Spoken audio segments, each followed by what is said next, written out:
உனக்கு கல்யாணம் நிச்சயம் பண்ணியாச்சு, அவ்வளவுதான்.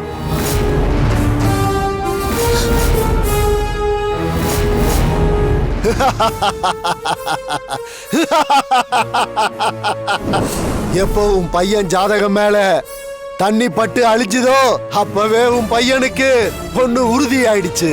உன் பையன் கட்டிக்க போற பொண்ணுதான் உன் குடும்பத்தை அழிக்க தயாராயிட்டா.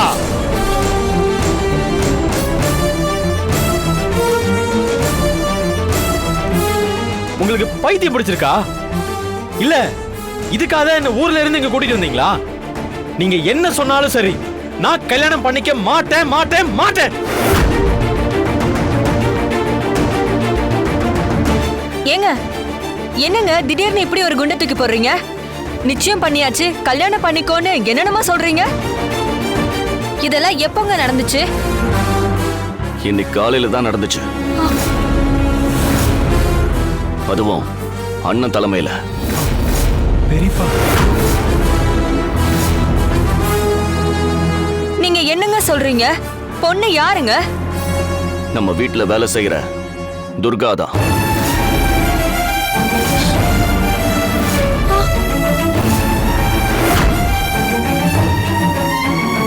என்ன தம்பி, நல்லா யோசிச்சுதான் முடிவு பண்ணீங்களா? நம்மளோடது ஜமீன் குடும்பம். அவ நம்ம வீட்டுல 10 பாத்திரம் தேய்க்கிற வேலை செய்யறவ. அண்ணி, இது என்னோட முடிவு இல்ல, அண்ணனுடைய முடிவு. இது வரைக்கும் அண்ணன் சொல்லுக்கு நான் மறு பேச்சு சொன்னதில்ல. இந்த விஷயத்திலையும் அப்படிதான் அண்ணி.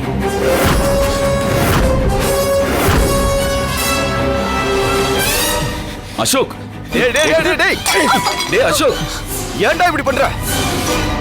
ஆவுன்னா இத ஒன்ன சொல்லியே என்ன திருப்பி திருப்பி வாய் அடிச்சிருங்க. அசோக், இந்த விஷயத்துல யாரும் என்ன கட்டுப்படுத்தவும் முடியாது, கட்டாயப்படுத்தவும் முடியாது. தம்பி, ரொம்ப கத்தாதீங்க. உங்க கத்தலுக்கெல்லாம் இங்க ஒரு காதும் மசியாது. மாமா சொல்றது சரின்னு சொல்றது தவிர உங்களுக்கு வேற ஆப்ஷனே இல்ல. அண்ணி, இந்த அசோக்க அப்படி மட்டும் தப்பு கணக்கு போட்டுறாதீங்க. எனக்கு வேணானா வேணாம். டேய், என்னடா எல்லாத்துக்கும் பதில் பேசிட்டு இருக்க? அதான் பெரியப்பா முடிவுன்னு அப்பாவே சொல்லிட்டார்ல, அதுக்கப்புறமும் கத்திட்டு இருக்க? பெரியப்பா சொன்னா சொன்னதுதான். இதை விட்டா இவருக்கு வேற என்ன தெரியும்? தம்பி, இப்ப எதுக்கு இவ்வளவு அவசர அவசரமா இப்படி ஒரு விஷயத்த பண்ணணும்? ஏற்கனவே அவசர அவசரமா பண்ண காரியத்தாலதான் நாம கூண்டோட கைலாசம் போக பார்த்தோம்.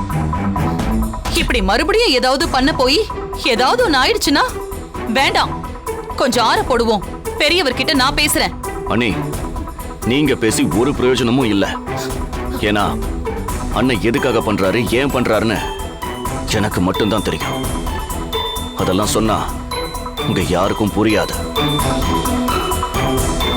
ஏங்க அதுக்காக பெத்தவ என்கிட்ட ஒரு வார்த்தை சொல்ல மாட்டீங்களா? அப்படி என்னங்க அவசரம் வந்துச்சு இந்த கல்யாணத்துக்கு? என் பையன் கல்யாணத்தை எப்படியெல்லாம் நடத்தணும்னு நான் யோசிச்சுட்டு இருந்தேன் தெரியுமா? எவ்வளவு ஒரு ஊர் பேர் தெரியாத ஒருத்திய கல்யாணம் பண்ணி பார்க்கணும்னு நினைக்கிறீங்க? எனக்கு அவளை பிடிக்கல. அவ எனக்கு மருமகளா வரக்கூடாது. உனக்கு பிடிக்காம போகலாம், ஆனா இங்க ஒருத்தன் கல்யாணமே வேணான்னு காட்டு கத்துக்கிட்டு இருக்கான் பாரு, அவனுக்கு பிடிச்சிருக்கு.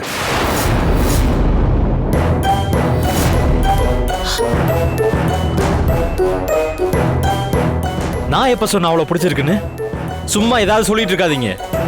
டேய் வக்கீல, கோர்ட்ல குற்றவாளி நிரூபிக்கிறதுக்கு ஆதாரமும் சாட்சியும் இருந்தா ஒத்துக்கவல்ல. இப்ப உன்னை குற்றவாளி நிரூபிக்கிறதுக்கு என்கிட்ட ஆதாரமும் இருக்கு, சாட்சியும் இருக்கு.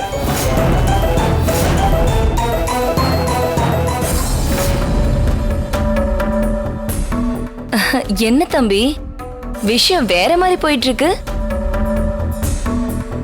நீங்க விரும்புறதுக்கு வேற பொண்ணே கிடைக்கலையா? டேய், இதுக்காடா இவ்வளவு சீன் போட்ட? அண்ணே, ஏண்டா உன் மனசுக்கு பிடிச்சவங்கள தானே நிச்சயம் பண்ணிட்டு வந்திருக்காங்க, அப்ப எது கத்திட்டு இருக்க? அண்ணன் நான் எதுவும். டேய் அசோக், உங்க அப்பா சொல்றதெல்லாம் நிஜமாடா? அந்த வேலை செய்யற பொண்ண நீ விரும்புறியாடா? டேய், ஆமான்னு சொல்லி என் தலை மேல கல்ல தூக்கி போட்டுறாதடா.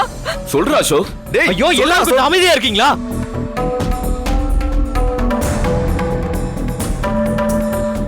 நானும் துர்காவும் விரும்புறோன்னு எந்த மடைய சொன்னது? எந்த மடையனும் சொல்லல. அடுத்தவங்க சொல்லி நம்புற ஆளும் நான் இல்ல. நானே என் 2 கண்ணாலையும் பார்த்தேன். நான் பார்த்ததுக்கு சாட்சி அண்ணன் தான்.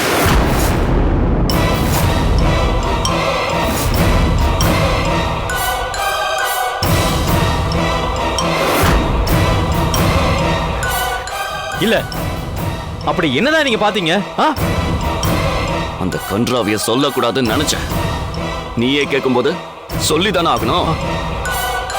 பட்ட பகல்ல இளநீ குடிக்கிற இடத்துல அவ தாவணிக்குள்ள நீயும் அவளும் என்னடா பண்ணிட்டு இருந்தீங்க? பல்லாங்குழி விளையாடிட்டு இருந்தீங்களா?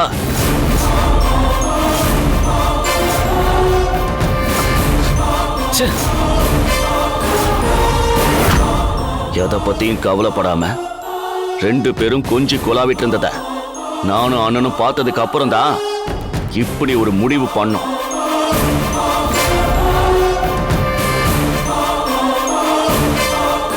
குடும்ப மானம் காத்துல பறக்கிறதுக்கு முன்னாடி காதும் காதும் வச்ச மாதிரி விஷயத்த முடிவு பண்ணிட்டோம்.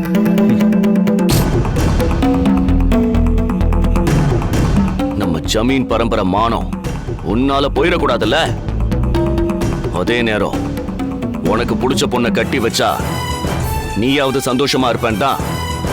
வேலைக்காரியா இருந்தா கூட பரவாயில்லன்னு அண்ணனே அவ வீட்டுக்கு போய் நிச்சயம் பண்ணாரு.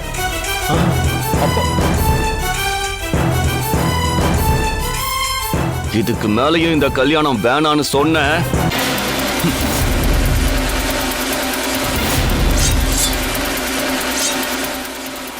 இந்த வாளால என் தலைய வெட்டிட்டு உன் இஷ்டப்படி நடந்துக்கோ.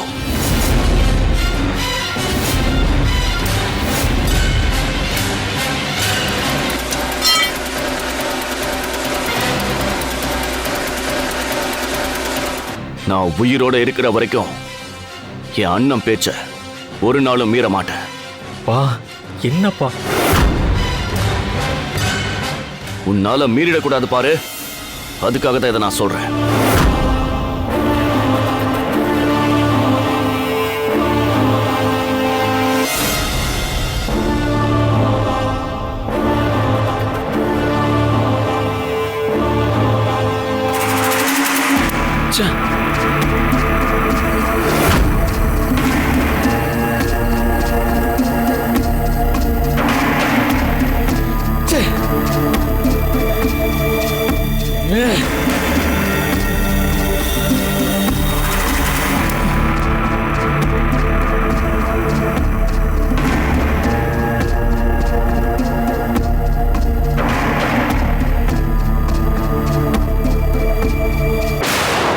அசோக், எங்க வந்த நீ?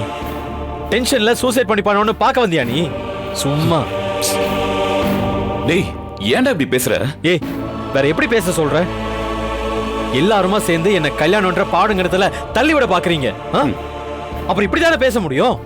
நல்லா இருக்க நீ சொல்றது. அந்த பொண்ணை விரும்புவியா, ஆனா கல்யாணம் பண்ணிக்க மாட்டியா? என்ன அந்த பொண்ணோட லிவிங் டுகெதர்ல வாழ போறியா? ஐயோ என்ன பார்த்தா கிண்டலா தெரியுதா உனக்கு? பேசாம போயிடு. செம்ம டென்ஷன்ல இருக்கனா. அப்படியே போயிடு. உனக்கு தாண்டா எங்களை பார்த்தா கிண்டலா இருக்கு. நீ விரும்புற பொண்ண உன்னை கல்யாணம் பண்ணிக்க சொன்னா கஷ்டமா இருக்கா?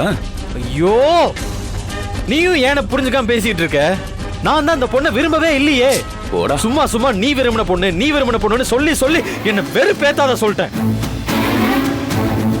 ஊருக்கே லவ்வும் வேணாம் கல்யாணமும் வேணான்னு சொல்றவன் நானே போய் லவ் பண்ணுவேனா?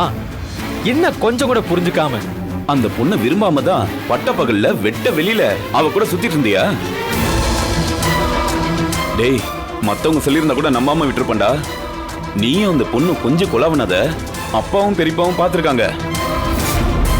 டேய் பெரியப்பாக்கு எவ்வளவு பெருந்தன்மை இருந்திருந்தா நம்ம வீட்டுல வேலை செய்யற பொண்ணுன்னு கூட பார்க்காம உன் சந்தோஷம் கெட்டு போக கூடாதுன்னு அவரு நேர்ல போய் நிச்சயம் பண்ணிட்டு வந்திருப்பாரு. இதை ஏன்டா நீ புரிஞ்சுக்க மாட்டேங்கிற? அண்ணே நான் திரும்பவும் சொல்றேன், அந்த பொண்ணை நான் விரும்பல. என்ன நடந்ததுன்னே தெரியாம நீயும் அப்பாவுக்கு சப்போர்ட் பண்ணிட்டு இருக்கேல? அங்க என்ன நடந்துச்சுன்னு தெரியுமா உனக்கு? ஆ?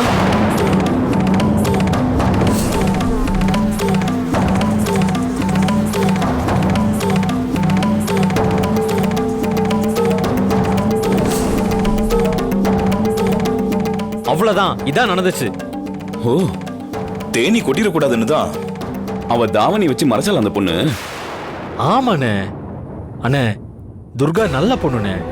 இவங்களாம் மனசுல ஒரு கற்பனையை வளர்த்துக்கிட்டு தேவையில்லாம அந்த பொண்ணு மனசுலயும் ஆசையை வளர்த்து விட்டுட்டாங்கண்ணே. அண்ணே, நடக்கிறதெல்லாம் பாக்குறப்போ அப்படியே மண்டைய பிச்சுக்கலாம் போல இருக்கு எனக்கு. டேய் அசோக், நீ சொல்ற மாதிரி அந்த பொண்ணு விரும்பலன்னே வச்சுக்குவோம். என்ன வச்சுக்கிறது? நான் தான் விரும்பவே இல்லையே. சரி, விரும்பல. நீ ஏன் உன் வாயால துர்கா நல்ல பொண்ணுன்னு சொல்லிட்ட? அந்த பொண்ணை கல்யாணம் பண்றதுல உனக்கு என்னடா பிரச்சனை? இல்லடா, உனக்கு எப்படியாவது கல்யாணம் பண்ணி வைக்கணும்னு அம்மா அப்பாவும் துடிச்சுக்கிறாங்க.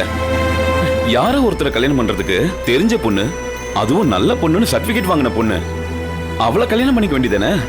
அதை ஏன்டா வேணாங்கிற? அண்ணே, நான் துர்கா வேண்டான்னு சொல்லல, கல்யாணமே வேண்டான்னு சொல்லிக்கிட்டு இருக்கேன். அது ஏன் நீங்க யாருமே புரிஞ்சுக்கவே மாட்டேன்றீங்க? எங்க நீயே உன் மனசாட்சி தொட்டு சொல்லு. நீயும் தான் கல்யாணம் பண்ணிக்கிட்ட.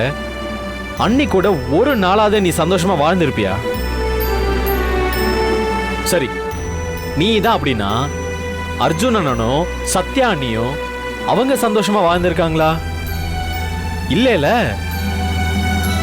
கண்ணு முன்னாடியே நீங்க 2 பேரும் கல்யாணம் பண்ணிட்டு கஷ்டப்படுறத பார்த்துட்டும் நான் கல்யாணம் பண்ணிக்க போறேன்னா என்னை விட முட்டாள் இந்த உலகத்துல வேற யாருமே கிடையாது. நீ சொல்றத பார்த்தா கல்யாணம் பண்ணிக்கிட்டாலே சந்தோஷமான வாழ்க்கைய வாழ முடியாதுங்கிற மாதிரிலாம் நீ பேசிட்டு இருக்க. யா, ஆஃப் கோர்ஸ். அதுல என்ன சந்தேகம் இருக்கு? இருடா, அவசரப்படாத. இந்த உலகத்துல எத்தனை கப்பிள்ஸ் இருக்காங்க, அத்தனை பேரும் சந்தோஷம் இல்லாமையா இருக்காங்க.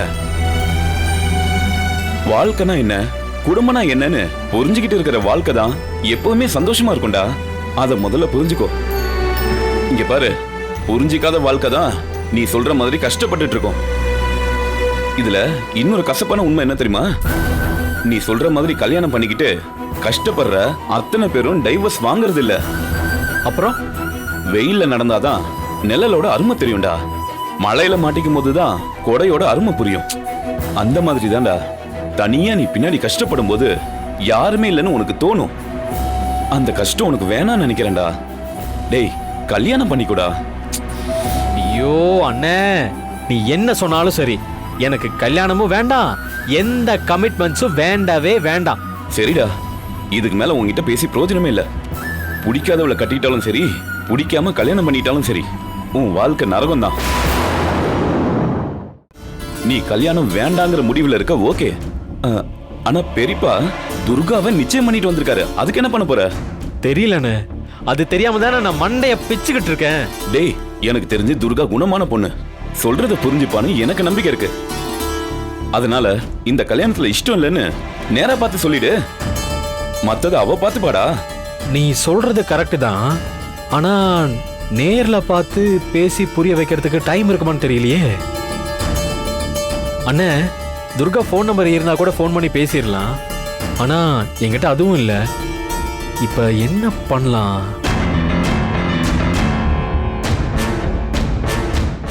டேய் அசோக், பழைய ஃபார்முலா தான் இருந்தாலும் தப்பு இல்ல. ஒரு லெட்டர் எழுதி அது துர்கா கைக்கு போற மாதிரி கொடுத்துரு.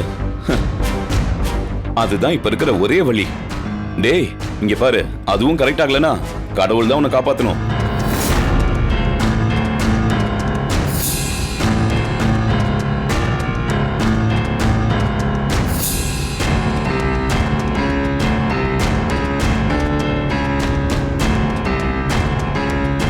அண்ணன் சொன்னதுதான் கரெக்ட்.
வாங்க. அண்ணி அசோக் வாங்க. அசோக்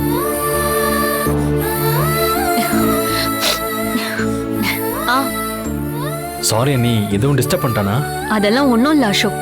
சும்மா போன்ல மெசேஜ் எல்லாம் அப்டேட் பண்ணிட்டு இருந்தேன், அவ்வளவுதான். ஆமா, உனக்கு கல்யாணம் நிச்சயம் பண்ணிருக்காங்கன்னு கேள்விப்பட்டேன். சாரி அசோக், நான் வேற ஒரு டென்ஷன்ல இருந்ததுனால உன்கிட்ட பேச முடியாம போயிடுச்சு. பரவாயில்ல அண்ணி. அசோக், ஆக்சுவலி நீ இப்ப ரொம்ப சந்தோஷமா இருக்கணுமே. இருந்துட்டாலும் அசோக், ஏதாவது ப்ராப்ளமா? நீ ஏன் இவ்வளவு சலிப்பா பேசுற?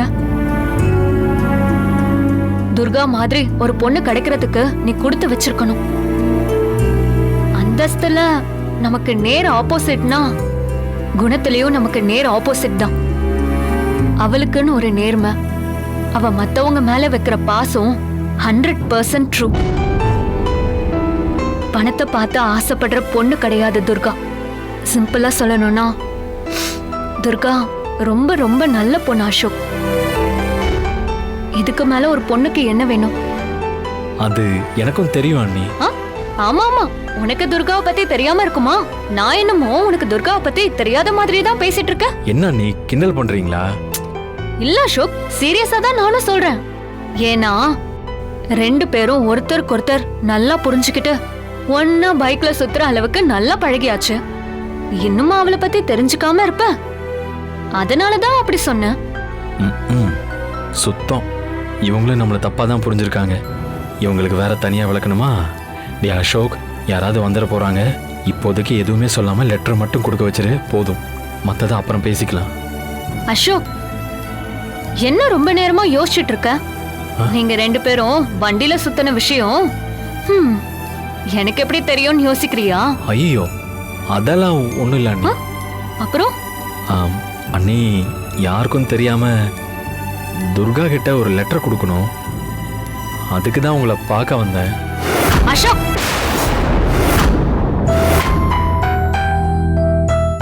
அண்ணி அண்ணி, நான் சாரி அண்ணி. நான் ஏதாவது தப்பா பேசியிருந்தேன், என்ன மன்னிச்சிருங்க அண்ணி. சாரி அண்ணி.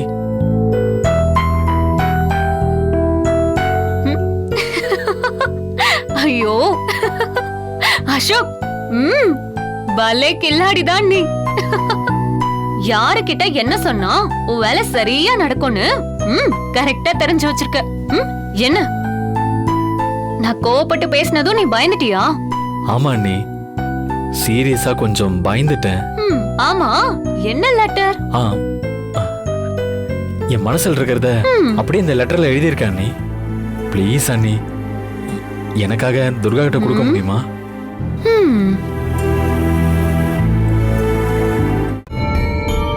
எனக்காக துர்கா கிட்ட கொடுக்க முடியுமா?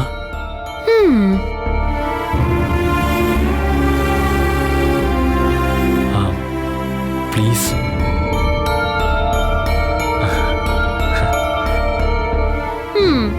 கொடுத்துட்டா போச்சு. உனக்கு ஒரு நல்ல விஷயம் நடக்கணும்னா அதுல என் பங்கும் கொஞ்சம் இருக்கட்டுமே. தேங்க்ஸ் அண்ணி. அசோக், இந்த ஒரே ஒரு வாட்டி தான். ஏன்னா எனக்கு இந்த தூது போறதெல்லாம் செட்டே ஆகாது. இதுக்கு மேல நீ ஆச்சு, துர்கா ஆச்சு. சாரி அண்ணி. ஓகே அசோக், நான் சும்மா சொன்னேன். எந்த ஹெல்ப்பா இருந்தாலும் என்கிட்ட கேளு. என்னால முடிஞ்ச அளவுக்கு நான் பண்றேன். ஓகேவா? உங்களை பத்தி தெரியும் அண்ணி. சரி அண்ணி. சரி சரி, இந்த லெட்டரை கொடுத்துறீங்களா? அதான் சொல்லிட்டல, பத்திரமா வச்சு பத்திரமா கொடுத்துறேன். நீ நல்லா ரெஸ்ட் எடு. துர்கா கிட்ட சேஃபா இந்த லெட்டரை கொடுத்துற. தேங்க்ஸ் அண்ணி. வரா அண்ணி. Good night. Good night. கதவை சாத்திக்கோங்க. Durga, you are so lucky.